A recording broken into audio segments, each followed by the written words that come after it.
Bueno, vamos a empezar. Supongo que me escuchan todos allí. Vos, Vicente, me escuchás bien, ¿no? Yo te escucho perfecto, así que asumimos que todos nos están escuchando. Y le damos la bienvenida a todos. Bueno, muy bien. Les agradecemos mucho que estén ahí. Imaginamos que están ahí atrás, porque la verdad es que esto es muy difícil de verlos y de tener ese feeling, ese contacto que es mucho más llevadero, ¿no? Pero bueno, seguimos en estos entornos virtuales y vaya uno a saber hasta cuándo tenemos que seguir. No sabemos lo que va a pasar dentro de una semana, mucho menos sabemos lo que puede llegar a pasar dentro de un año. Y además me acabo de enterar que el presidente ha dicho que no descarta volver a fase 1, así que imagínense esta situación, hasta dónde llegaremos. Pero bueno, la vida sigue, la vida continúa y también continúa la ciberdelincuencia. También, para los ciberdelincuentes no hay cuarentena, la verdad.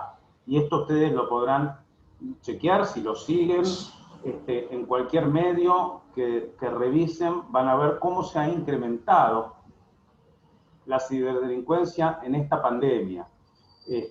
Solo para comentar algunos datos que pueden ser chequeados por ustedes en cualquier medio. De acuerdo con la consultora Kroll, aumentó el phishing un 35% y el malware un 15% desde que comenzó la pandemia, tomando en consideración el periodo 2019. Según Price, el ransomware, que es el secuestro de información para exigir un rescate, se multiplicó por 10 en los últimos 3 meses. De acuerdo con la Comisión Anticorrupción del Consejo Profesional de Ciencias Económicas, en estos días han aparecido robo de suministros, sobreprecios no justificados, reventa en mercados negros, aumentos de productos de inferior calidad o falsificados, pagos informales, adelantos sin garantías, conflictos de interés, falta de debida diligencia en la selección de proveedores. También hemos visto que proliferan los engaños a personas que quieren ayudar a los más vulnerables. La Comisión Europea dio de baja 80 millones de páginas web por publicaciones maliciosas. Y acá entre nosotros la PIA, la Procuración de Investigaciones Administrativas, analizó 232 expedientes de compras realizadas por más de 40 organismos del Estado, por un total de 6.280 millones de pesos, 25 millones de dólares y 800.000 euros, y sostuvo en un informe que las compras no tienen el grado de publicidad que se requiere en materia de transparencia y que el 45% no cumplió con la difusión pública obligatoria. A su vez, según una nota de Byte Negocios, entre febrero y abril de este año, el sector financiero global tuvo un crecimiento del 200% el número de ataques cibernéticos. Bueno, esto es solamente una muestra al pasar, que lo podrán cotejar ustedes, y no cabe duda de que todo esto involucra una mayor burocracia, y a mayor burocracia hay una mayor probabilidad de corrupción. Y la verdad es que queremos verificar si esto es exactamente así, si verdaderamente ha aumentado la ciberdelincuencia y cómo impacta y cuál es la reacción del Estado argentino, cómo enfrenta estos hechos, cómo los investiga, cómo está situada, cómo está parada y qué es lo que se puede esperar de aquí en adelante. Y por eso Hemos convocado como invitados el día de hoy a nuestra Comisión de Compliance Penal Estratégico de la Asociación Argentina de Ética y Compliance, a dos invitados que es un lujo tenerlos, un lujo, verdaderamente son dos expertos en la materia que han trabajado y trabajan de un lado, demostrado que es justamente del Ministerio Público, los encargados de dar respuesta a este cibercrimen. Son dos personas con muchísima experiencia. Me estoy refiriendo a Horacio Azzolín y a Enrique del Carril, que les agradezco muchísimo porque están con muchísimo trabajo, están muy atareados y se han hecho un espacio para poder compartir con nosotros sus conocimientos. Horacio Azzolín es fiscal federal y titular de la Unidad Fiscal Especializada en Ciberdelincuencia, la UFESI, y Enrique del Carril es director del Cuerpo de Investigaciones Judiciales del Ministerio Público Fiscal en el ámbito de la Ciudad Autónoma de Buenos Aires de Cava. Así que muchísimas gracias a ambos por acompañarnos hoy. Verdaderamente es un lujo porque sabemos de su trayectoria, de su talento y de su experiencia. Ellos tienen unas presentaciones para compartir con nosotros. La idea es que primero exponga Horacio, luego lo siga Enrique, van a tener sus presentaciones. Y las preguntas van a ser al final, las vamos a manejar vía chat. Les pedimos a todos que estén silenciados en la medida de lo posible. Y si nos da el tiempo, vamos a tratar de poder contestar la mayor cantidad de preguntas posibles. Así que muchísimas gracias a todos de nuevo y Horacio, adelante entonces. Bueno, muchas gracias Hernán, buenas tardes, hola Vicente, hola Enrique de vuelta. Muchas gracias por la invitación, es un placer, segundo año consecutivo acá en estos encuentros, esta vez sin café y medialunas, lamentablemente. Gracias por la invitación y la respuesta a la pregunta que hiciste, sí, creció y mucho. Calculo que Enrique coincidirá al menos en la percepción que tenemos nosotros acerca de los casos que entran. Es muy difícil medir con estadísticas el delito en general y el cibercrimen en particular. Además, con la organización política que tenemos es muy difícil porque cada jurisdicción tiene sus números.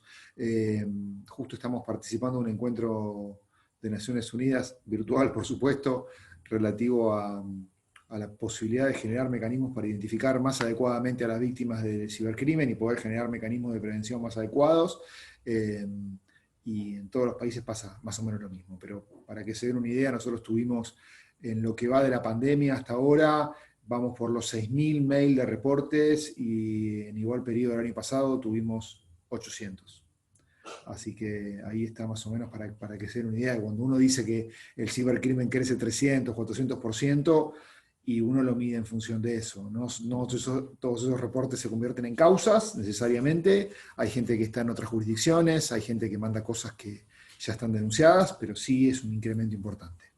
Así que con esto como introducción, voy a compartirles pantalla como para hablar un poquito de lo que habíamos pensado, ¿no? Que era, a ver un segundito, hablar de los delitos informáticos en este tiempo de pandemia. Vamos a aprovechar para hacer una pequeña introducción a los delitos informáticos también, como hicimos en aquella otra vez que estuvimos juntos.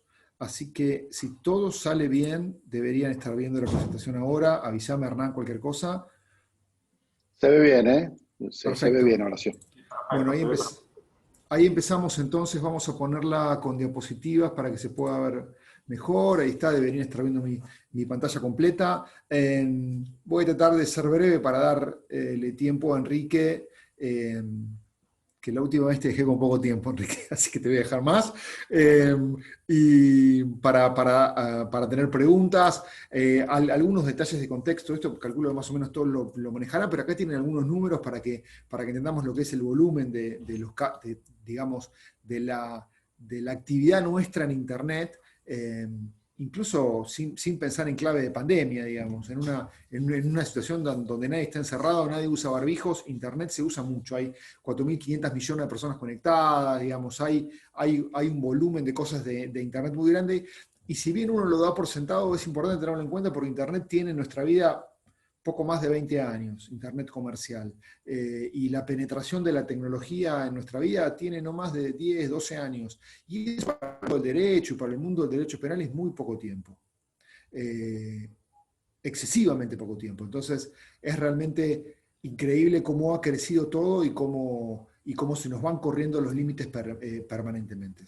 Lo importante de esto es destacar que Naciones Unidas ha identificado al cibercrimen como un fenómeno del crimen organizado. Ya no es solamente, o sea, digamos, el cibercrimen no es ese estereotipo de un flaquito con un piercing en el garage de la casa, todo sucio, con un montón de pantallas de video, jugando con la Play, como se estereotipaba en las primeras películas que trabajaban sobre eso, sino que tal vez son personas muy sofisticadas, con conocimientos informáticos, gente formada, universitaria, gente violenta, digamos, narcotraficantes, terroristas. El cibercrimen incluye eso. Entonces, ya se ha identificado desde hace muchos años esta idea de que las organizaciones criminales tradicionales que cometen delitos tradicionales mutan parte de sus actividades a Internet porque nosotros estamos ahí. Y eso en pandemia se entiende mucho más que antes. Ahora, hubo meses en los cuales muchas compras las hacía por Internet porque no podía ir a comprar a locales. Y tal vez ahora muchos sigamos haciendo compras en Internet porque no tenemos ganas de ir a locales a contagiarnos, más los que vivimos en el AMBA, calculo, ¿no? Entonces, uno siempre piensa en clave porteña, pero a lo mejor hay otros lugares del interior donde hay muchas más actividades abiertas, pero la realidad es que a lo mejor uno va a pensar 2 veces antes de ir a determinado lugar o hacer determinada cosa, y ahí va a estar Internet presente. Uno no puede ir al banco, puede ir para pocas cosas, entonces hace todo por Internet y ahí aparecen las cosas malas. Así que ese es un poco el contexto. Internet no es un delito de nicho, no es una cosa que sucede en algunos lugares. Donde haya una persona conectada a Internet puede haber delitos asociados a Internet. Entonces, no hay ni zonas geográficas, ni clases sociales, ni tipos de personas. Esto afecta a niños, afecta a jóvenes, afecta a adultos y afecta a adultos mayores. No es, los abuelos caen en Internet. No, la gente de nuestra generación cae en Internet con más intensidad que los abuelos porque tenemos más penetración, tenemos más conexión y somos más vulnerables y no sé, nos pasa algo en Internet que todavía es como inexplicable, que no es una cuestión del derecho. José Agustina, es un catedrático español, hablaba de eso ayer. Nos pasa como que nos creemos invencibles en Internet, que no nos va a pasar nada, y eso hace que bajemos mucho la guardia, ¿no? Y se nos bajan los frenos inhibitorios, como hubiésemos estudiado en la facultad, y estamos más expuestos de lo que estamos en la vida real, o en la vida cotidiana, digamos. La UFESI es una unidad que trabaja en el Ministerio Público Federal que investiga el cibercrimen como un fenómeno que abarca como 3 dimensiones, sacando las cuestiones técnicas y duras de derecho. Lo que se llaman los computer crimes, es decir, los ataques a los sistemas informáticos, lo que nosotros podemos conocer en nuestro Código Penal como el acceso no permitido a un sistema informático, la alteración de datos en un sistema informático, el daño informático, la interrupción de comunicaciones. Después tenemos que son los delitos, digamos, más ciber, si se quiere hablar, los informáticos propiamente dichos. Después tenemos una dimensión que es un poco más grande, que es la de los computer crimes, es decir, la utilización de Internet para cometer delitos en general, y ahí tenemos todo el abanico de delitos que se cometen fuera de Internet y que se empiezan a cometer en Internet. Ahí como la gran vedette están los fraudes, como cosa que está creciendo mucho. Después algunos fenómenos que antes en clave que en la época pre-Internet sucedían, pero sucedían en menor escala, como la distribución de imágenes de abuso sexual infantil, y con Internet, con la fotografía digital, con el anonimato, con la capacidad de almacenamiento, bueno, generó que mucha más gente se anime a participar de este tipo de actividades que antes tal vez requerían de un laboratorio fotográfico y que ahora no requieren. Y después delitos que solamente se entienden en entornos digitales, como el grooming, el contacto inapropiado de un adulto con un niño o una niña, donde el adulto se hace pasar por un par, que eso en el mundo fuera de Internet, digamos, no parece demasiado fácil de hacer, que un adulto se disfrace de un nene en la calle. Sin embargo, en Internet es recontra súper fácil. Y después la tecnología presente en nuestras investigaciones desde todo punto de vista, y esto también ya está empezándose a considerar como investigaciones informáticas o o como parte del derecho informático, ¿no? Esta idea que hoy ya no hay investigación de cualquier delito que no involucre un archivo de computadora, un archivo de video, el análisis de un celular, delitos como uno que pensaba más como económicos, el lavado de dinero, la corrupción, que uno antes iba y buscaba carpetas, buscaba aperturas de cuentas, ahora va a encontrar wallets, va a encontrar transacciones que tiene que analizar en la blockchain, todos los registros bancarios ahora están digitalizados y todos los etcéteras que se les pueda ocurrir. Así que ese es un poco el fenómeno que de alguna u otra manera la UFESI y el resto de las unidades especializadas que hay en la Argentina y en la región se enfrenta con las particularidades de cada país, de cada sistema procesal y de la organización interna del Ministerio Público. El esquema de la UFESI, por ejemplo,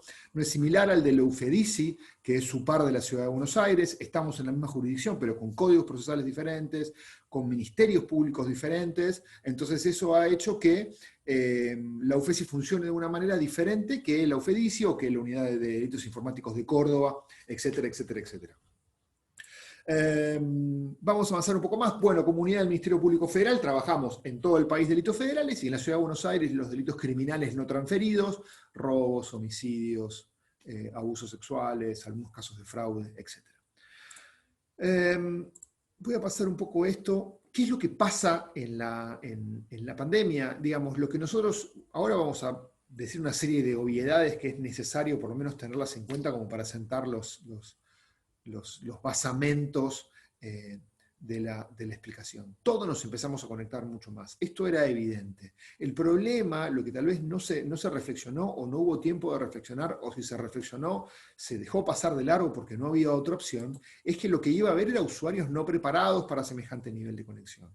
A nivel doméstico, todos estamos o los que somos papás, estamos con homeschooling, estamos trabajando al mismo tiempo, uno está acá, a 2 metros hay un chico haciendo tarea, o otro haciendo un Zoom de su trabajo también, y eso implica, bueno, mayor velocidad de conexión, equipos que a lo mejor no están lo suficientemente preparados. Hoy hablábamos con la gente de seguridad informática del Ministerio Público que nos contaba los problemas que tenemos para el filtrado del correo basura, porque no pasan por el Fire, por el proxy nuestro, porque todos nos conectamos desde afuera. Entonces, eso replicado en las organizaciones, personas que están usando sus computadoras personales y trafican información privada corporativa, información que puede ser muy sensible, informaciones de marcas, de clientes, de secretos industriales, y que esa computadora también es usada para el hijo para hacer el classroom o chatear con los amiguitos y jugar al mismo tiempo. Entonces, eso genera problemas de seguridad informática y por supuesto es una enorme oportunidad para las organizaciones criminales que saben esto y aprovechan estas situaciones.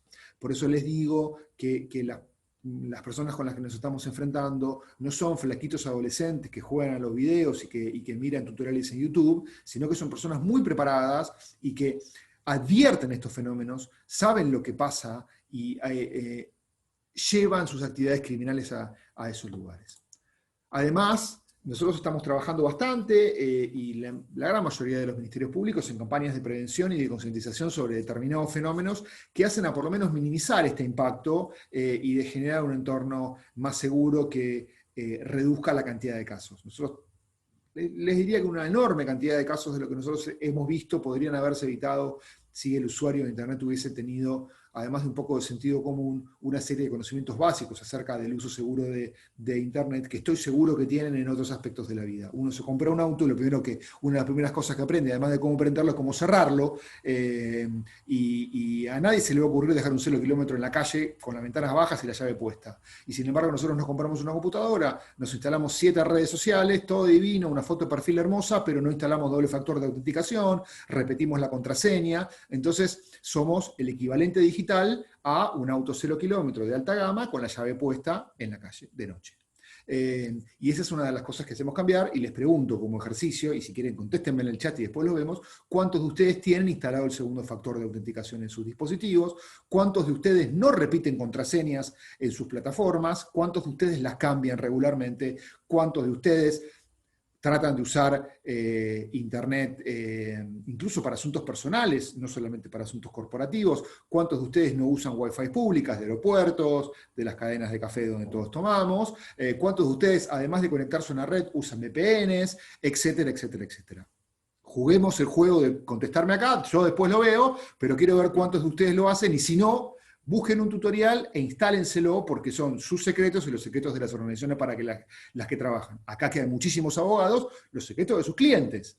Entonces, es sumamente importante que estemos preparados. Bueno, entonces tenemos esa situación. Y además, lo que tenemos es mucha más conexión y nuevos delitos, o en realidad, viejos reciclados. Y sobre esto vamos a hacer ahora como un recorrido acerca de algunas cosas que estamos viendo, y fundamentalmente yo me quiero dedicar frenar en esto, ¿no? En el phishing, los accesos ilegítimos y los fraudes. El phishing como fenómeno de captación engañosa de datos personales, que empezó pasando por la captación de credenciales de acceso, nombre de usuario y contraseña para acceder a nuestras cuentas de correo, y después empezaron a mutar para la captación de datos personales. Y tal vez ustedes que trabajen en temas que pueden ser de compliance, de prevención de lavado de dinero, etcétera, es importante que por lo menos estén al tanto de los fenómenos que están sucediendo con relación, o si es que no lo están por su trabajo, desde luego, en los fenómenos que tienen que ver con la captación de datos como la foto del DNI, o la captación de datos como de una selfie con el DNI, o una selfie con el DNI y un código de un banco electrónico de los más conocidos,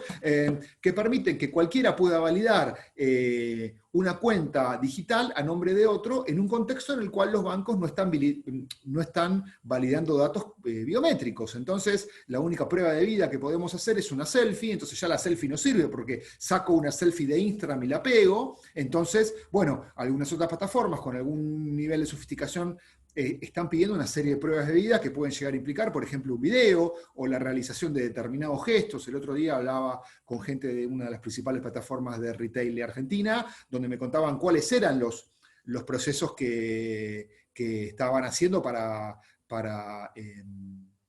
cumplimentar con el KYC, con el conozca a su cliente, y cómo se pueden llegar a validar esas cuestiones, y todos los problemas atinentes a cómo esos datos van a ser cuidados. Si yo le escaneo y subo una foto de un DNI para validar una billetera virtual, cómo sé que van a guardar bien ese DNI, porque con ese DNI y el número de trámite me sacan un permiso de circular o me pueden sacar un ingreso familiar de emergencia. Así que todos esos problemas estuvieron presentes desde antes, pero están sumamente presentes ahora, no solamente en maniobras de phishing bastante burdas, sino también en campañas de reclutamiento de empleados, el fraude de reclutamiento, estas falsas ofertas de trabajo donde las personas que encima en contexto de a lo mejor de desempleo o de una mejora de trabajo empiezan a buscar, se encuentran con falsos reclutadores, con falsas agencias publicitarias, con falsas agencias de búsqueda de trabajo, de bolsas de trabajo, donde les hacen llenar a los empleados una serie de requisitos, incluso en algunos casos llegan a hacer coaching, entrenamientos por plataformas como esta o por alguna otra similar, hasta que en algún momento dado, antes lo que pasaba es que les pedían plata para gastos administrativos, y ese era el objetivo de toda esa seducción, ese ardid, y ahora es solamente que le envíen escaneado el DNI en alta resolución con una selfie, y con eso hacen después todo lo que se les ocurra que pueda hacer. Entonces, muy probablemente si ustedes trabajan relacionados con empresas de retail y tienen contracargos, tienen una serie de chargebacks dando vueltas, bueno, tal vez esos chargebacks están relacionados con estas maniobras de captación de datos. Así que vamos a ir a mostrarles un poco algunas de las que vimos. Esta es como de las más clásicas, e incluso en contextos prepandemia, el mail donde nos avisan que nuestro servicio de streaming tiene un problema con el pago, y entonces, bueno, para poder solucionar ese problema tenemos que reingresar los datos, y nos lleva a una página que es igual a la de Netflix, donde ponemos los datos de usuario y contraseña, que nos lo roban y después usan eso para habilitarnos una segunda pantalla de la cual no nos damos cuenta y alguien paga por ese servicio. Hay muchas páginas que ofrecen eso. Y después, por supuesto, nos toman los datos de la tarjeta de crédito y después nos empiezan a aparecer operaciones desconocidas. Hasta ahí era bastante natural. Entendíamos que con la pandemia y el mayor encierro iba a haber un consumo un poco superior de streaming, lo cual es bastante lógico, porque uno tendría como un poco más de tiempo para ver tele, no siempre es así. Y después empezaron a aparecer cosas un poquito más sofisticadas como Disney Plus, que es la plataforma de streaming, sabrán todo lo que tienen chicos especialmente, y los que son fanáticos de Star Wars como yo. Disney Plus es como la plataforma de streaming de Disney, donde tiene ahora el monopolio de todas las películas. A mí me gusta ver. La realidad es que Disney Plus no estaba disponible para Latinoamérica, y empezaron a aparecer estos sitios en Facebook y estas páginas montadas con el look and feel de Disney, ofreciendo la posibilidad de conseguir Disney Plus en Argentina, cosa que recién ahora se avisó que va a aparecer en noviembre. Y entonces se empezaron a montar rápidamente estas páginas con logos, con marcas, y de esta forma se iban captando datos personales. Lo que nosotros vimos con especial atención es que la captación de estos datos se daba en campañas muy, muy concentradas de 2 o 3 días, donde se captaban muchos datos, y los datos se usaban inmediatamente. A diferencia de lo que pasaba antes, que tal vez tomaban credenciales de una tarjeta de crédito y se usaban a los 4 o 5 meses, ahora el gap se redujo a un día. Entonces una persona nos reportaba que había metido los datos en alguna de estas cuentas, y al otro día ya tenía consumos de tarjeta de crédito grande. Y yo entiendo, y esto fundamentalmente en las primeras etapas del aislamiento social preventivo obligatorio, porque ahora está como todo un poco más relajado en AMBA y en el resto del país, por supuesto, salvo en los lugares donde ha habido un poco de rebrotes y tuvieron que volver para atrás. Pero en los primeros meses, recuerden marzo, abril, parece que fuese una década eso, pero cuando estábamos bastante más guardados que ahora, las cadenas de pago se cortaban, faltaba dinero, entonces yo entiendo que las organizaciones criminales necesitaban seguir subsistiendo y aprovecharon esta rapidez de la captación de datos para seguir generando sus propios bienes y servicios. La primera campaña que tuvimos bien apuntada a la pandemia fue esta de Movistar, donde los clientes recibieron estos emails diciéndoles: hola, sabemos que sos cliente de Movistar, y que es fundamentalmente para aquellos clientes que son prepagos, ¿no? Que recargan su tarjeta o su crédito en Rapipagos, ese tipo de negocios, de carga virtual. Entonces le decían, bueno, sabemos que como no puedes salir a la calle, pensemos esto también, marzo, abril, ¿no? Ahora parece como medio risueño, pero en ese momento no. Sabemos que no podemos salir a la calle, entonces como somos muy generosos, nosotros te hace clic acá en el botón verde y te llevamos a una página igual a la de Movistar donde te tomaban los datos. Bueno, este sitio lo pudimos dar de baja, trabajamos muy fuerte con la gente de Movistar en ese sentido, y tenemos un muy buen ida y vuelta en lo que es el reporte de estos sitios fraudulentos que aparecen y desaparecen todo el tiempo. Con el tema de los bancos empezó a haber alguna maniobra que todavía está dando vueltas, y que por lo menos hay que estar bastante atento, más allá de la responsabilidad o no que tengan los bancos y la actitud diferente que estén tomando los bancos en este sentido. La realidad es que yo no sé si algunos de ustedes trabajan en bancos o no, pero asumo que todos serán usuarios de bancos, y a todos les habrá pasado que con mayor o menor intensidad es bastante difícil conectarse con el banco. Por email o por teléfono, ni les digo en los momentos en que uno quiere ir a una sucursal. Y de hecho, si uno hoy quiere ir a una sucursal, tal vez tenga que sacar turno de acá, por lo menos en algunos bancos, tienen una semana de diferencia. Entonces, bueno, no es a lo que uno está acostumbrado, ¿no? Si uno tiene que retirar un dinero o hacer un depósito que le den turno de acá a una semana, es bastante complicado. Ni hablar si uno pierde la tarjeta de crédito, tiene que esperar que le manden un plástico nuevo, o tiene que ir a retirar un plástico, etcétera, etcétera, etcétera.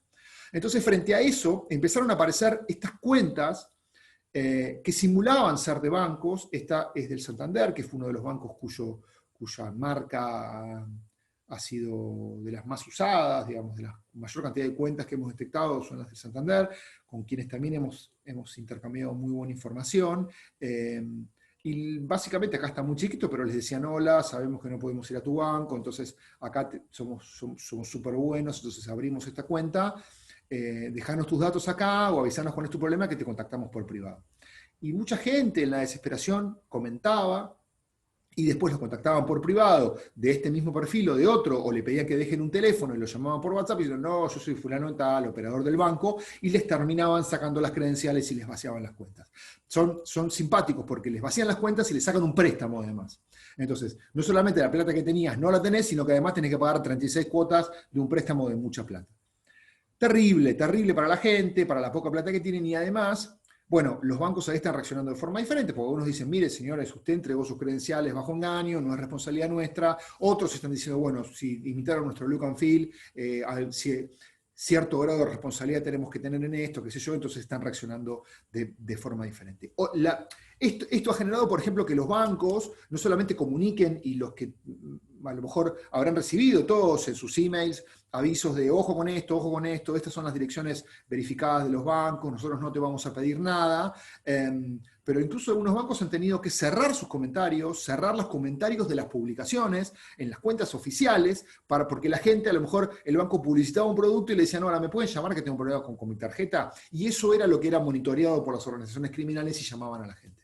Entonces ahora cerraron los comentarios de las publicaciones. ¿Qué hicieron los malos? Bueno, empezaron a contactar a todos los seguidores de las cuentas y le decían, hola, yo sé que vos seguís al banco X, ¿tenés algún problema? Porque yo trabajo en el banco, si tenés algún problema avísame que te lo soluciono. Entonces, bueno, hasta que alguien picaba y le solucionaban el problema. Ha pasado también eso en Twitter, mucha gente arrobaba la cuenta de los bancos diciéndole, hola banco, arroba banco, tengo un problema, y se montaban cuentas falsas que no se montaban de la nada, sino que eran cuentas que habían sufrido un takeover, o sea, cuentas existentes con muchos seguidores que tenían un takeover, le cambiaban el look and feel, le ponían el logo del banco, la hacían igual a la del banco, igual con la misma foto de perfil, la misma foto de portada, la misma descripción de la bio, y les decían, arroba fulano, sabemos que tenés un problema, contactanos por mensaje, y hay mucha gente acá. Y nosotros hemos iniciado muchas investigaciones de oficio o a pedido de los bancos por fraude o por infracción marcaria como una forma de poder ir frenando esta dinámica, y además hemos pedido el takedown de muchas cuentas y de muchos sitios. Por supuesto, lo que empezaron a hacer ahora es los bloquear a nosotros en redes sociales, con lo cual nosotros no los podemos encontrar. Pero bueno, es un juego de gato y ratón bastante complicado, pero bueno, es algo que hace 6 meses no existía como modalidad. Voy avanzando como para terminar. También, bueno, delivery, lo mismo, el delivery explotó, mucha gente pide todavía, usualmente la gente pide delivery, pero con la pandemia más, porque para no salir, quédate en casa, bla, bla, bla, bla, entonces empezaron a ofrecer cupones de descuento para que la gente no pague el costo de envío, y ahí la gente también entregaba sus credenciales, entregaba las credenciales de acceso a la cuenta de este tipo de plataformas, cuenta que tiene asociada una tarjeta de crédito, entonces se la vaciaba. También, bueno, algunos ya relacionados con el Estado, el ingreso familiar de emergencia, muchas cuentas falsas que lo que querían era robar los datos del DNI, especial el número del DNI y el número de trámite, que permitía después validar un montón de operaciones en el Estado, y algunos fraudes que tenían que ver con extorsiones también, sabiendo que la gente usaba más Internet, volvió este fraude bastante conocido y con una mentira medio burda, donde nos dicen que saben que ellos monitorearon nuestra actividad en línea, saben que estuvimos viendo sitios pornográficos, saben que estuvimos haciendo cosas chanchas mientras mirábamos estos sitios pornográficos. Creo que este es el Next Thing, sí, me parece que sí, que estuvimos haciendo cosas feas frente a la cámara y que nos filmaron, y que si no quieren que empapelen la ciudad con eso, tenemos que pagarle $1.900 en bitcoins, suma sumamente moderada para la realidad de nuestro país, pero que en realidad si uno rebobina y se pone a pensar y uno monitorea el historial de Internet, y si no hizo eso, la verdad que lo que están diciendo es una mentira. Ahora empezaron a aparecer unos nuevos donde le dicen, hola, sé que tu organización tiene una vulnerabilidad, entonces si no me pagás, la vamos a reportar o te vamos a hackear, o ese tipo de cosas. Entonces están trabajando mucho sobre eso. Nos han escrito de muchas empresas, tal vez no grandes, pero pymes, temerosos en serio con relación a la posibilidad de que sus sistemas informáticos hayan sido atacados. Y hablando de ataques, ha habido algunos bastante conocidos, empresas de primer nivel en Argentina y en el mundo han sufrido, y organismos públicos también, ataques fundamentalmente de ransomware. Creo que, sí, así como long story short, el ransomware es un programa que se instala en la computadora, que por lo general viene embebido en algún archivo adjunto que recibimos, o se descarga con algún script cuando visitamos alguna página un poco non santa, y lo que hace es básicamente cifrar toda la información que tenemos en nuestra computadora, y nos pide un rescate a cambio de recuperar nuestros archivos. Entonces, bueno, cuando esto involucra una organización, y la organización requiere continuidad, y por ejemplo no puede facturar o no puede pagar sueldos, ahí se encuentran con la disyuntiva de tratar de pagar para poder continuar o no pagar y empezar de cero, lo cual es realmente un problema.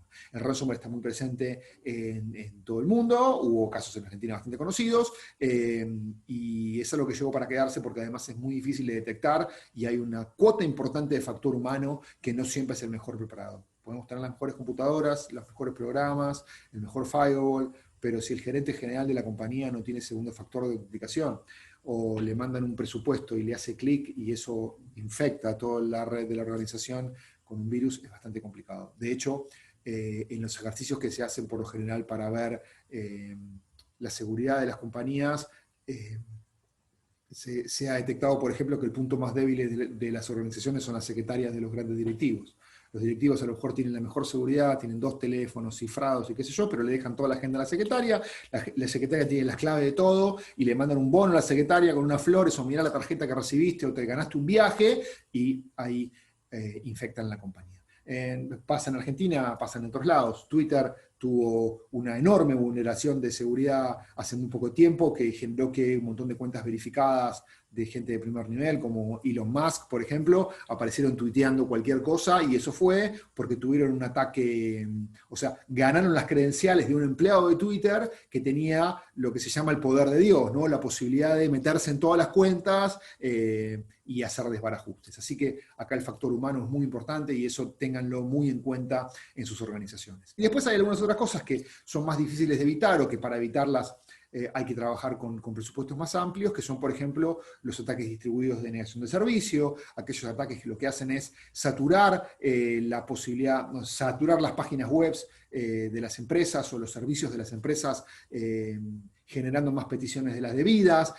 Yo no sé si han escuchado esto alguna vez, pero para darles un ejemplo bastante mundano, todo el mundo cuando está por salir un recital muy buscado, cuando estaba por salir un partido de fútbol muy buscado, y se ponían a la venta las entradas, por lo general las páginas se saturaban porque estaba todo el mundo tratando de entrar a comprar las entradas. Bueno, esto es lo mismo pero forzado. Hay computadoras controladas remotamente y dispositivos conectados a internet controlados remotamente generan peticiones a una página y hacen que la página no pueda responder a todas y se caiga.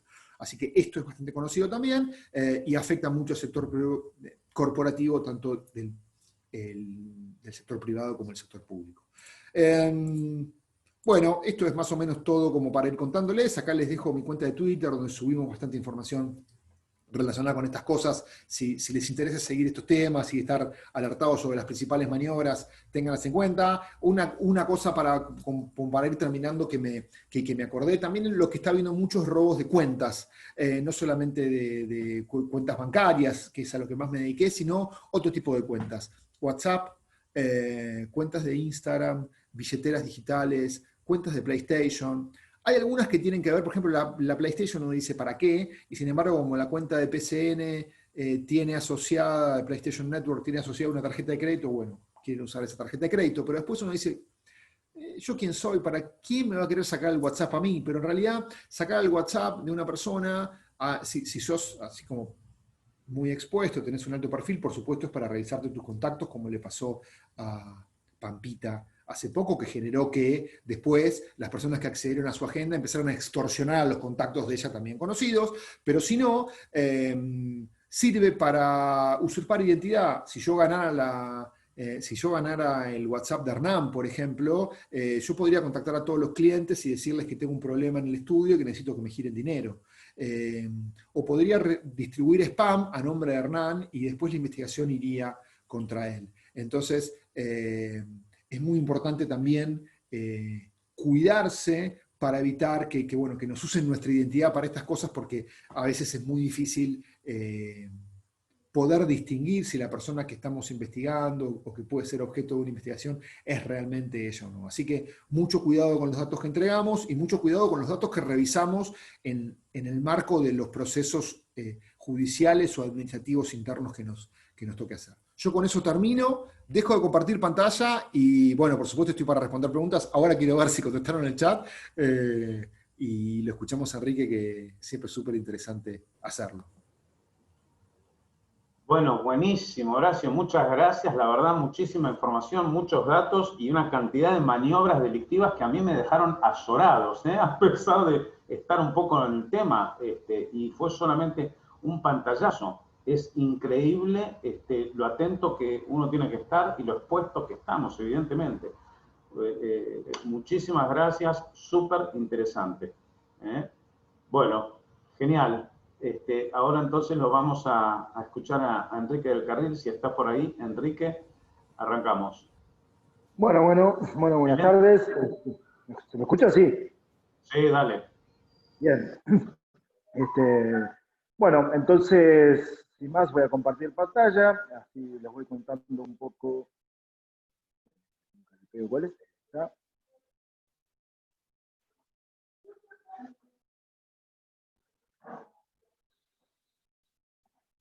A ver. Está, se ve, pero no la presentación, ¿no? Sí, Enrique, se ve la presentación. Se ve. Ahí está, bueno, perfecto. Yo no la veía.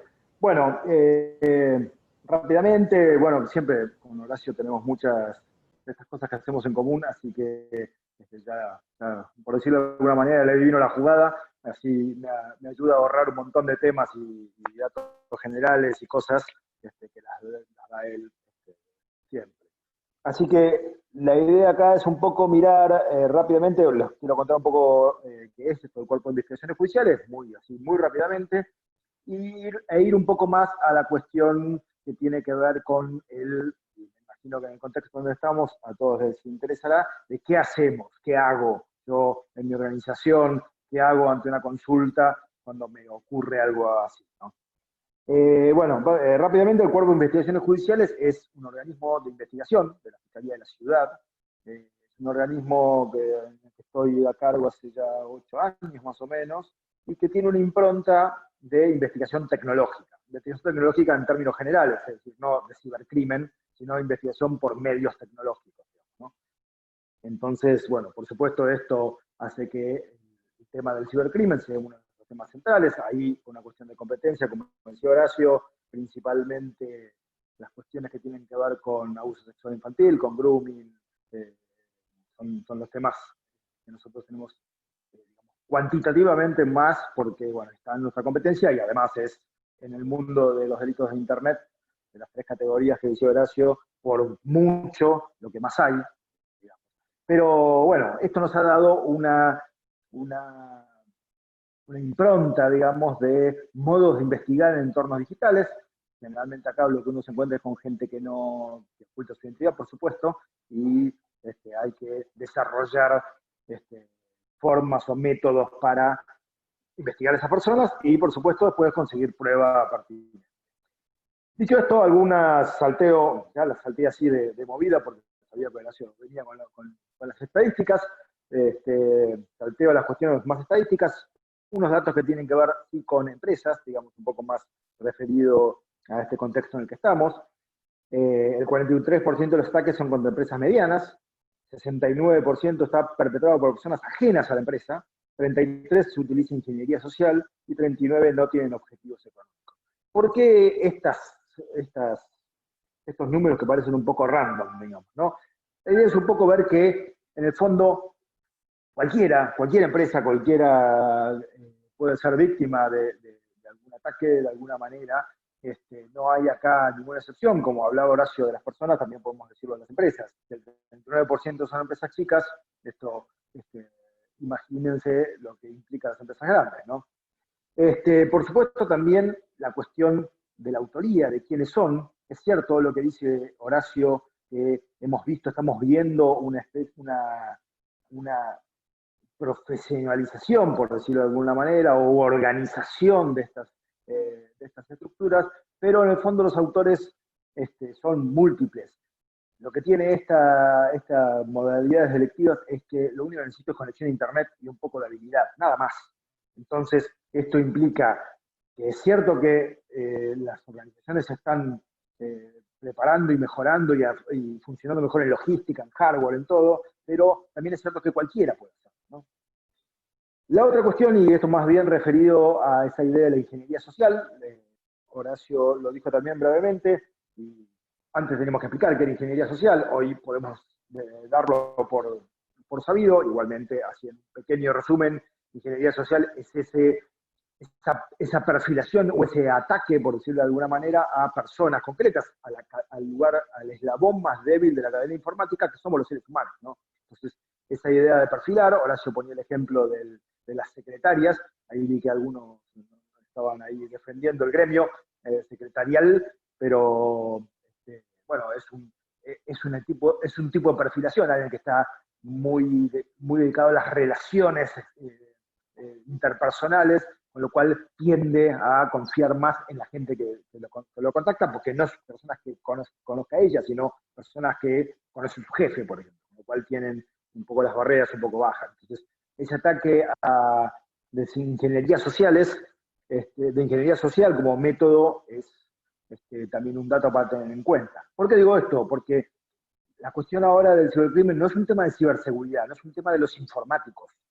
No hay informático, ni gerencia informática, ni de ciberseguridad de cualquier empresa del mundo que pueda defenderse contra un problema de ingeniería social, de perfilación de una persona y hacerlo caer en el final.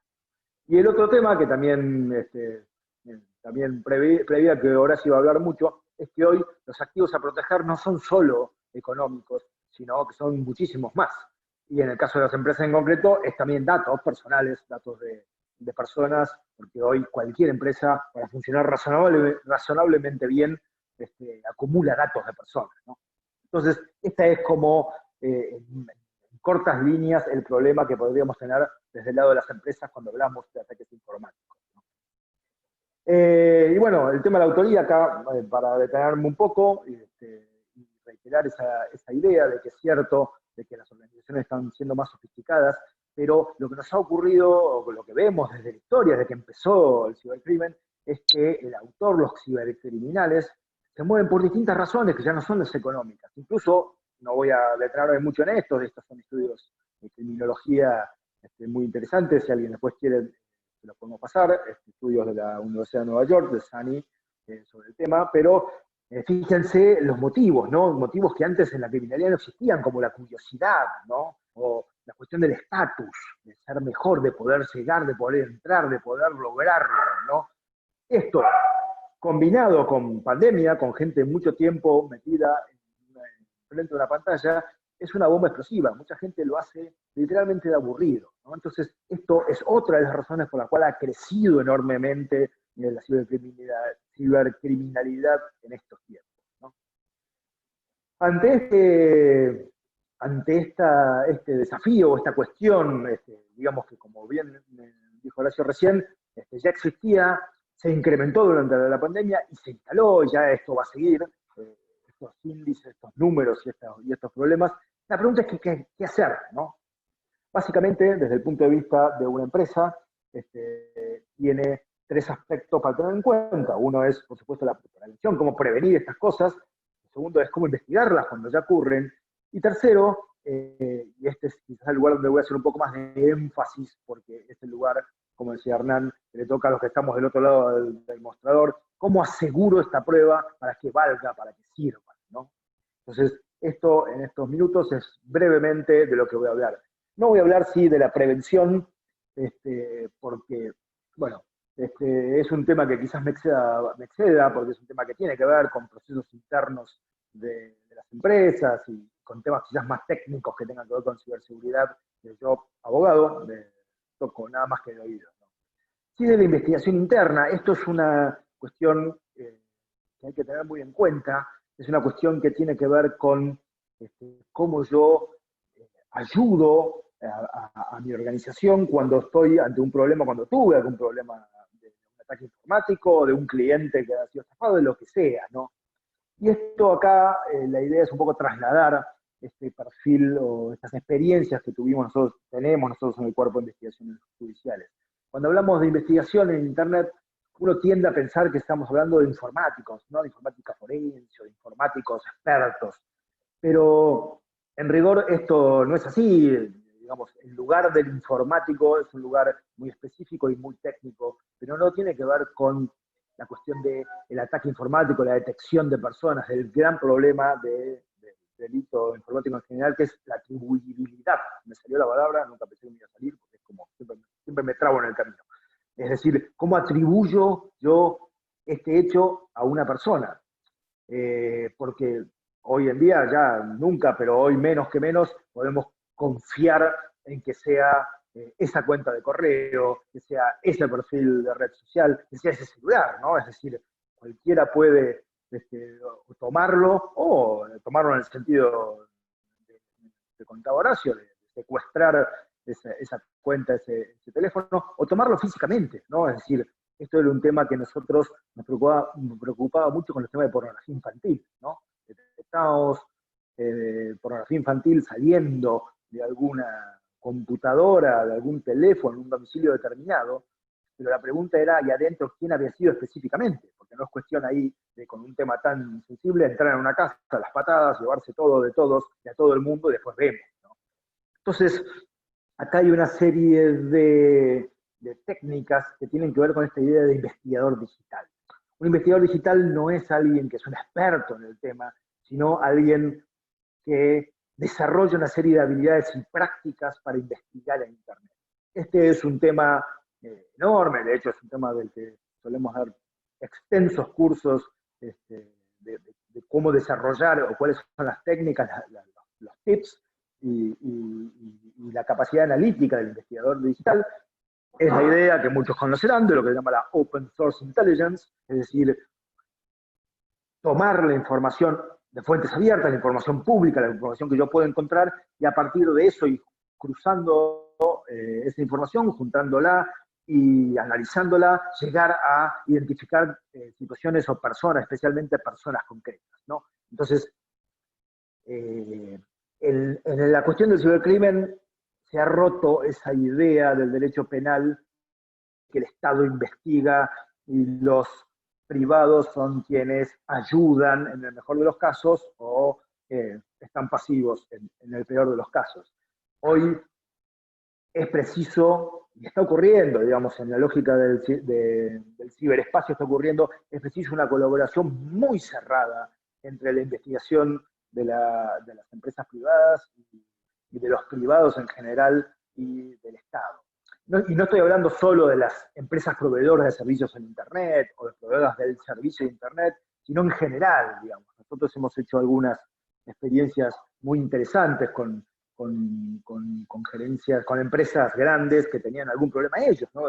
Ellos eran víctimas y hemos trabajado muy codo a codo en la investigación. Entonces, el desarrollo de gente que tenga estas habilidades de Open Source Intelligence en la actividad privada es un desarrollo que termina impactando en todos, ¿no? Con lo cual, siempre cuando tenemos ocasión de hablar de estos temas en ambientes no públicos, incentivamos mucho esa idea, porque es fundamental, y además es una idea barata, por decirlo de alguna manera. Acá no se necesitan grandes software ni personal altamente calificado, sino básicamente de millennials en adelante, con la habilidad para husmear en el ciberespacio, por decirlo de alguna manera. Entonces, esta como primera idea, ¿no? La idea de pensar que hoy tenemos que tener en todas nuestras organizaciones alguien que haga esto, que sea un investigador digital, que no sea un informático, sino alguien que tenga habilidad en redes para tomar información, analizarla y sacar conclusiones a partir de ella, ¿no? Bueno, esta idea, me había olvidado de esta idea está muy bien dada en esta película Minority Report. Ahí, porque me acabo de apagar la computadora. ¿Me escuchan? Sí, te escuchamos bien, Enrique. Me apagó la pantalla, mirá. Pero te vemos bien, ¿eh? Listo. Ahora sí, ya lo recuperé. Minority Report, por supuesto, en el contexto de la ficción, pero esa idea de ir tomando información parcializada para llegar, acá en el caso de Minority Report, a un precrimen, ¿no? Llegar antes del crimen. Me gusta especialmente esta escena porque en algunos casos nos ha ocurrido algo bastante parecido, ¿no? La cuestión de pornografía infantil, también no quiero extenderme mucho sobre el tema, pero tenemos una conexión, un convenio y una conexión con una estructura norteamericana que se dedica a monitorear a las grandes empresas, y en algún caso literalmente hemos llegado en el momento previo al abuso de un chico, ¿no? y de tomar información, nos pasaban desde allá en tiempo real, y estar, y esto no es, parece de película, pero es cierto, estar en la puerta de una casa de la provincia de Buenos Aires a la noche, en un auto, hablando con el responsable de una empresa de streaming norteamericana que nos avisaba en el momento que la persona abría la conexión, ¿no? Para saber si estaba, con quién estaba. Digamos, estas cosas, obviamente acá, en la película, si no la vieron, se las recomiendo, por supuesto, es un poco extremo, pero estamos en ese lugar de esa velocidad, digamos, ¿no? Entonces, eso como primer punto, que tiene que ver con la investigación, y después el tema de la prueba. ¿Qué hago con esa prueba? ¿Cómo consigo, cómo conservo esa prueba, ¿no? ¿Qué es lo que ocurre con esa prueba? También es un tema del que hacemos capacitaciones largas, la cuestión de la escena del hecho digital y cómo ha cambiado un montón de paradigmas de la escena del hecho clásica. Sí podemos decir que esta prueba, primero, es digital, segundo, deja efectivamente rastros, pero rastros que tienen una dinamicidad muy especial, con lo cual merecen un tratamiento también especial, ¿no? No quiero tomar mucho tiempo ni aburrirlos sobre el tema, sino tirar algunas ideas, fuerzas con esto, con el qué hacer cuando en mi organización, con la organización que estoy asesorando, tienen un problema de este estilo. Acá básicamente la idea está en estas tres palabras: conservar, preservar y asegurar, ¿no? Cuando tengo algún evento digital, desde un ataque informático hasta un cliente que denuncia alguna estafa, ¿qué es lo que tengo que hacer, ¿no? Cuando hablo de conservar, cuando se habla de conservar, es, por supuesto que la prueba hay que conservarla, esto es una obviedad que todos conocemos, pero la particularidad en el ámbito de lo digital es que la conservación de la prueba es como la red del tenis, ¿no? Tiene que estar antes.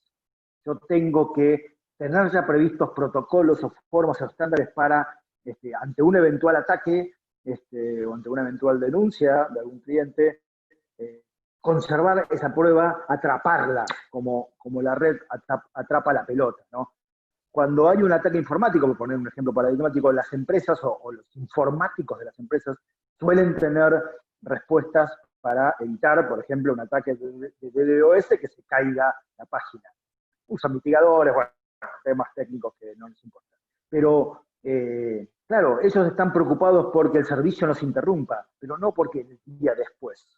Con lo cual nos ha ocurrido en muchas ocasiones de llegar a grandes empresas de medios, por ejemplo, que habían tenido o tenían ataques bastante seguidos, y no tenían previsto cómo registrar eso que había ocurrido. Lo que hacían era impedirlo, y está bien, pero uno tiene que prever esto si quiere llegar a algún lugar, porque un ataque de DDoS, si uno no tiene información, no hay manera de investigarlo después. Entonces, primer tip: prever cómo conservar las distintas pruebas digitales con las que yo me tengo que encontrar. Después, una vez conservada, asumamos que las conservamos, tenemos que presentarlas a un fiscal, a un juez, a presentárselo a Horacio. Para eso, y esta es una obviedad, pero no, a veces no lo es tanto, y de este lado del mostrador es mucho menos, es que la prueba digital es digital. Con lo cual yo tengo que conservarla digitalmente. No vale, no sirve la captura de pantalla, menos la impresión, etcétera, etcétera. Es decir, yo tengo que tener también estándares, protocolos o guías de cómo hacer para esa prueba, mantenerla en su formato digital, en toda su incolumnidad digital, porque la información está ahí, la información está en esa digitalidad, ¿no? En los metadatos de una imagen que me llegó, en la ruta de un correo electrónico, es decir, en esa información viva que tiene todo archivo digital en el sentido amplísimo de la palabra, ¿no? Entonces, pensar esta prueba también digitalmente. Y después, y con esto termino, asegurarla, hacerla inamovible. Porque, como dije, esta prueba es una prueba que deja rastros, pero que es absolutamente dinámica. Con lo cual, yo tengo que asegurarle después al juez, y esto nos ponemos del lado de nosotros, Horacio y yo, del lado de los fiscales, tenemos que asegurarle al juez que esa prueba, esa imagen, ese registro, lo que sea, es el mismo que se conservó en el momento del ataque y que no hubo ninguna modificación. El problema es que cualquier manipulación en un archivo digital deja registros, con lo cual, si la fecha de del último registro de lo que sea, ¿no? De ingreso a ese archivo, de lo que sea, es posterior al hecho o posterior a la denuncia, estamos en un problema, ¿no? Entonces, este aseguramiento es fundamental. Por supuesto que en esto hay métodos muy sofisticados. Estoy pensando en el blockchain, es decir, hay maneras de asegurar absolutamente digital. Siempre nos gusta ir al estándar más bajo, el más alto está buenísimo, es perfecto, no tenemos que explicarlo, y el que lo pueda pagar, bien. El más bajo es básicamente cualquier archivo digital que yo quiera presentar como prueba, asegurarlo por medio de un hash, ¿no? Es decir, lo que se llama en la jerga hashearlo.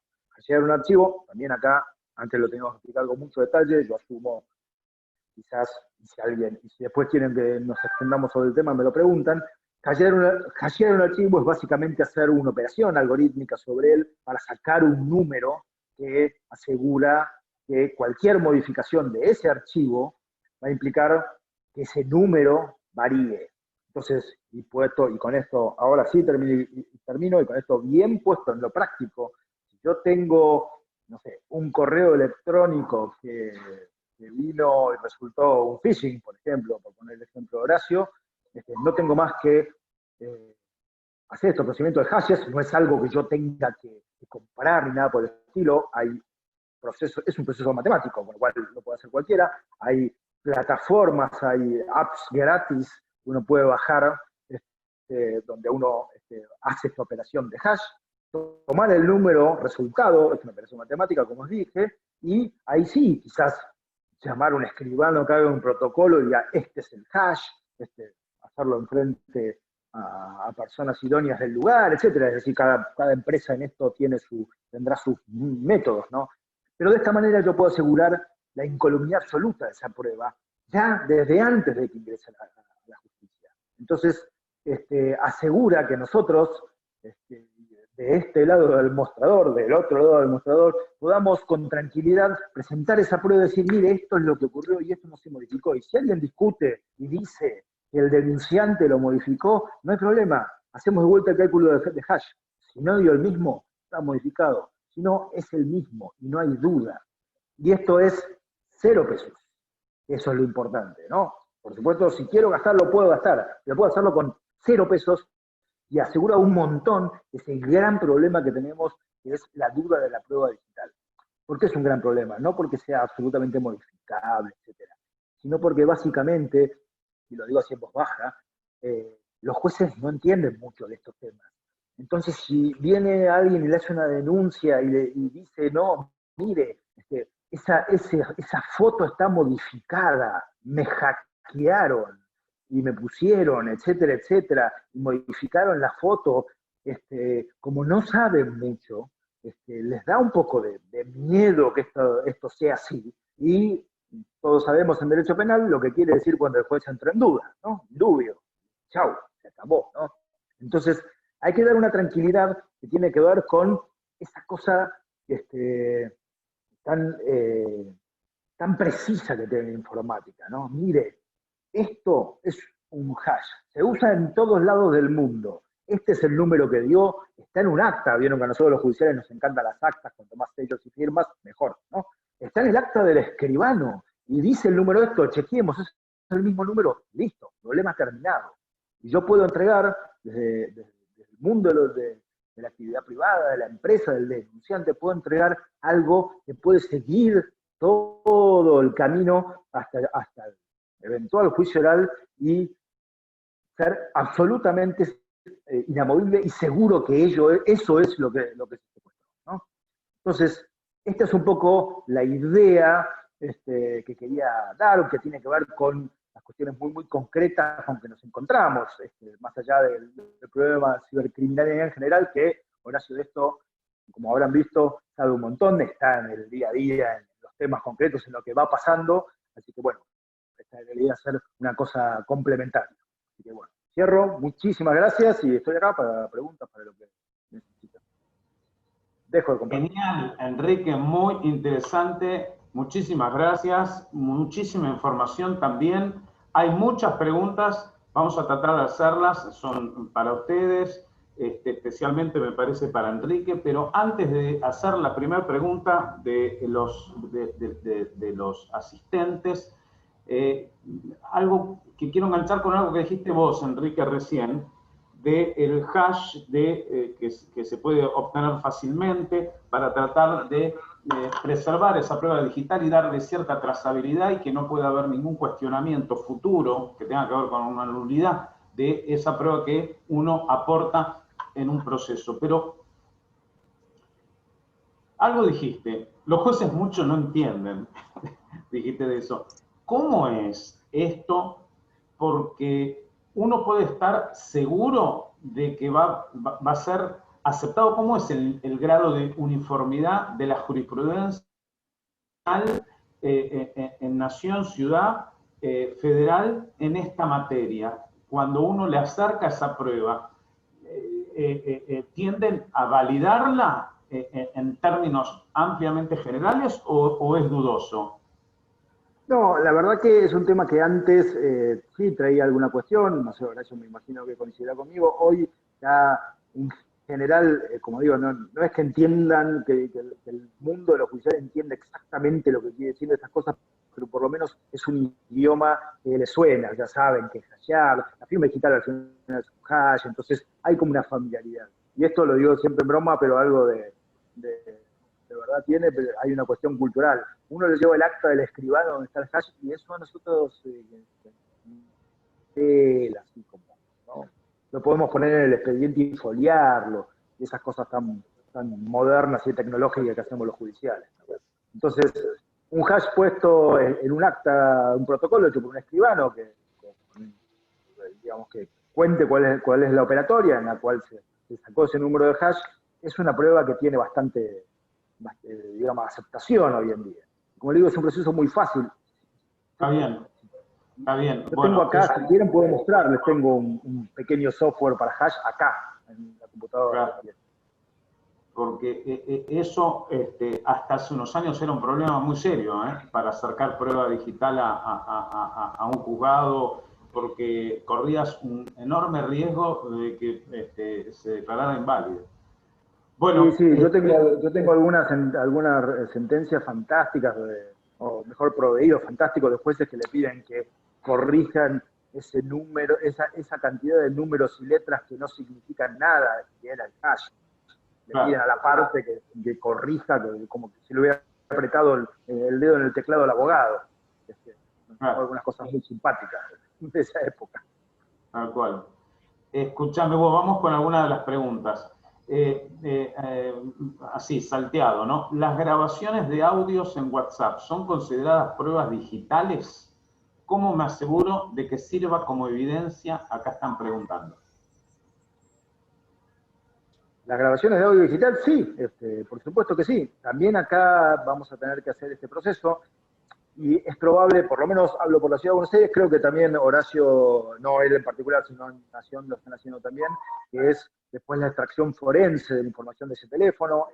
El CIF tiene a esta altura, creo que ya perdí la cuenta, pero casi 20 de estos software. El software más conocido se llama UFED, que es un software que hace la extracción forense de la información del teléfono, ¿no? Entonces, lo más probable, lo que nos ocurre muchas veces, acá esto se da mucho en los casos de violencia doméstica, violencia de género, es, bueno, venga, traiga el teléfono, en el momento se hace esta operación, se extrae toda la información del teléfono con este software, que también la hashea, y con eso la prueba es absolutamente válida, perfectamente válida. De hecho, en el SIC tenemos una cuestión militante que no lo pasamos a papel. Una cuestión de ser contraculturales con el Poder Judicial. No, transcríbamelo. No. La prueba es esa.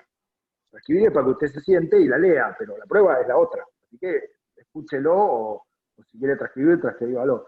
Con lo cual me he ganado odios e insultos, pero por suerte con mucho apoyo de la Fiscalía General, lo hemos terminado, ahora ya no nos piden esas transcripciones insólitas que eran típicas de los procesos, ¿no? Horacio, Enrique, acá nos hablan de la autopsia digital y un poco la pregunta que nos gustaría hacerles es, y vos hablaste, Enrique, de que hay muchas pymes, ¿no? Muchas empresas medianas que sufren este tipo de delitos. Imagino que las estructuras no tienen toda la capacidad de la gente de sistemas y demás, para hacer todo este hasheo y todo, digamos, la traqueabilidad de la evidencia. Y la pregunta entonces, ahí Horacio dio un email para hacer una denuncia, imagino que en la ciudad hay algo parecido. Las empresas, estas pymes o las empresas que no quisieran, o las personas físicas que no quisieran o no pudieran realizar como vos dijiste, todo este aseguramiento de la evidencia, pueden ir directamente a ustedes, a la fiscalía, digo, al Ministerio Público, y ustedes se encargarían, ¿no?, de darle curso a toda la preservación de la prueba, ¿no? Sí, sí, Y por hacer esta supuesto. autopsia digital, ¿no?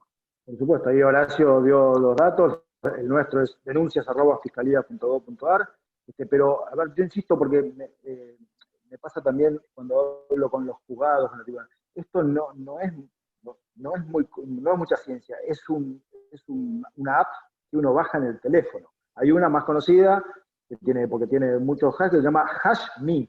Yo la bajo, lo único que tengo que hacer es, lo que hago con cualquier cosa, agarro el archivo, lo tiro en la aplicación y me sale el hash.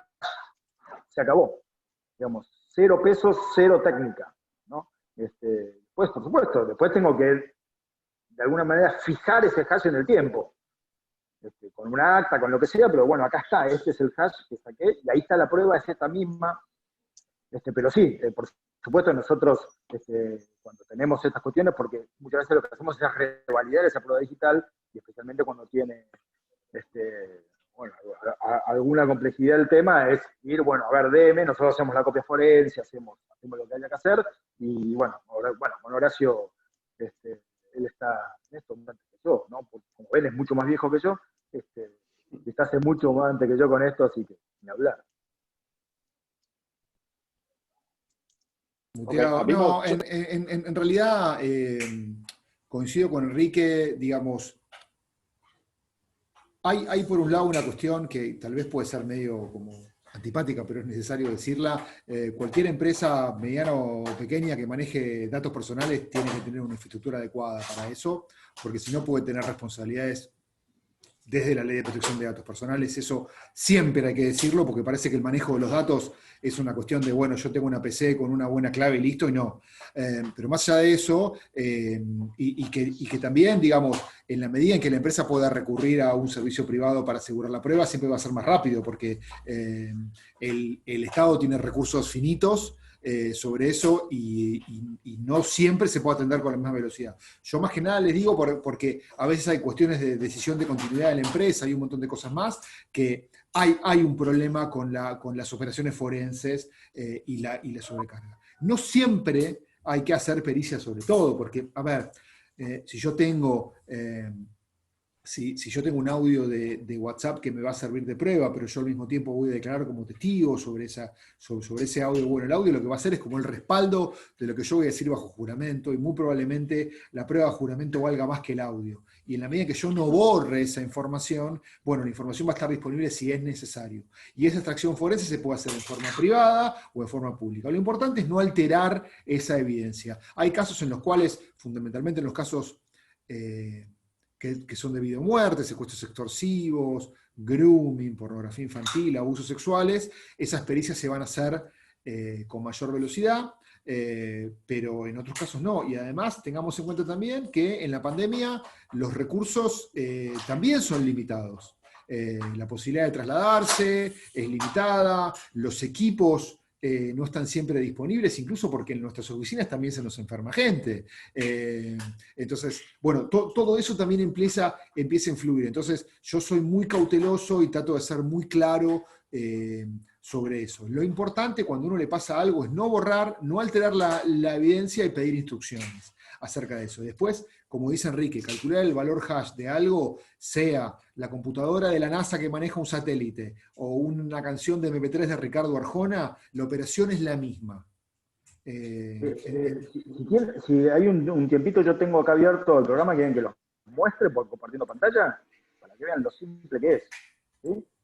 Dale, Enrique, sí. Miren, este es el programa, recién lo acabo de abrir mientras hablábamos. Lo que está compartido, ¿no? ¿Sí? ¿Lo ven? Se ve perfecto, sí.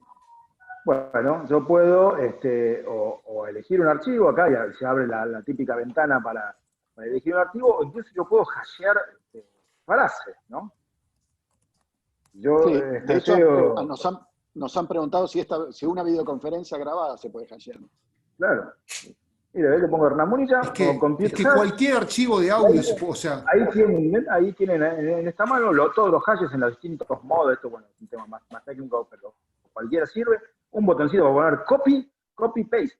Se acabó. Esto es todo la cuestión. Miren qué simple, ¿no? Así que es cierto lo que dice Horacio, que la cuestión de la pericia es un problema serio en el mundo, digamos, ¿no? Los volúmenes de información que hoy maneja cualquier dispositivo hacen que esto sea absolutamente imposible. De hecho, nosotros en la ciudad ya hemos tomado estrategias de que con pericia vamos a los casos que van a juicio oral, porque no hay cantidades en el mundo de técnicos y de software que pueda llegar a abarcar toda la ciberdelincuencia que se denuncia, ¿no? Que es esta, ¿no? Sí, que es una punta. Pero estos métodos, que son simples, ayudan un montón. Bueno, pues ya sabes, si llego a aparecer en algún lado raro, involucrado en alguna operatoria, Vicente, vos me defendés. Tengo un montón de testigos, ¿eh? Sí, claro. Bueno, ¿te acordás, Hernán, en la reunión pasada o en una reunión del año pasado, mandaron un mail como si fuera tuyo, de la casilla tuya, en 2 segundos?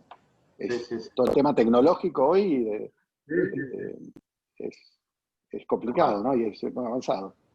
Bueno, estamos ya un poquito excedidos de tiempo.